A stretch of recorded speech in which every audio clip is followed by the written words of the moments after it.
Because when you are sitting in a C-suite executive, it's not about you not talking about the data. You really need to show the monetization and ROI of investments, and you really need to speak the right language with the other C-suite executives.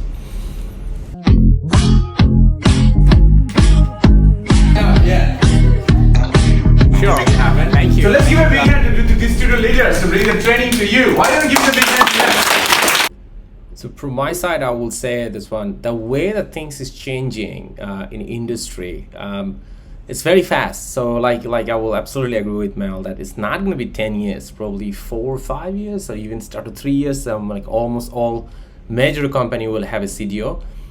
But which position will be impacted, right? So end of the day, it just seems to me that a CDO will take a lot more role on digital marketing side, from the marketing head of marketing to, or chief marketing officer will lose that part under CDO to who, and probably even the head of product development will be well connected with the CDO as well too, to make sure that it's really innovating.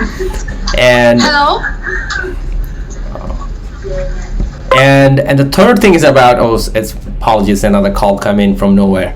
So the third thing is about CIO. So the chief information officer now like kind of turned into like a chief transformation officer right now too. So now we're like in a very changing environment where the people are keep changing for different kind of role, yeah, we're not seeing a lot CDO yet, but there is a high chance there will be CDO, but I think the biggest problem is to a company not having CDO because they want to have, but they cannot find the people with that kind of experience and expertise that level yet. Because when you are sitting in a C-suite executive, it's not about you not talking about the data. You really need to show the monetization and ROI of investments, and you really need to speak the right language with the other C-suite executives.